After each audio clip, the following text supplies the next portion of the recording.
È una specie di provocazione la mia in questo messaggio che vorrei dare. Io adesso posso dire questo, che tutti questi riti che vengono fatti alla fine con varie scuse, con varie giustificazioni e con vari depistamenti,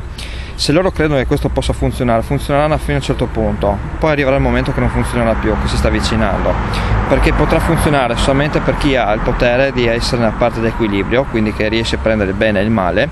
e trasformarlo e perfezionarlo.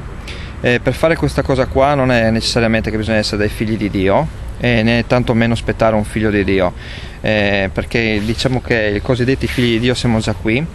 Il famoso Messia che deve divulgare una cosa, il Messia non vuol dire essere un figlio di Dio, ma vuol dire solamente messaggiare, dare un messaggio, quello che appunto si ha e che è arrivato il momento anche di sapere. Io adesso aprirò questa specie di battaglia e la trasformerò in una specie di battaglia, in una qualche cosa di energia d'amore, dove che porto la conoscenza a determinate cose, dove che apparirò bestemmiatore e l'anticristo invece apparirà, diciamo, il famoso profeta, il famoso messia, perché farà cose divine, nel senso che farà grandi prodigi, avrà delle belle parole e in qualche modo cercherà di unificare le varie religioni. Io invece apparirò come bestemmiatore perché sarò colui che darà giù a tutte le religioni per poter dare spazio all'umanità di riflettere col suo proprio io e a trovare il proprio equilibrio, che non è tramite le religioni ma è tramite l'amore, e amore vuol dire un'unica religione dove che appunto noi nasciamo tutti quanti.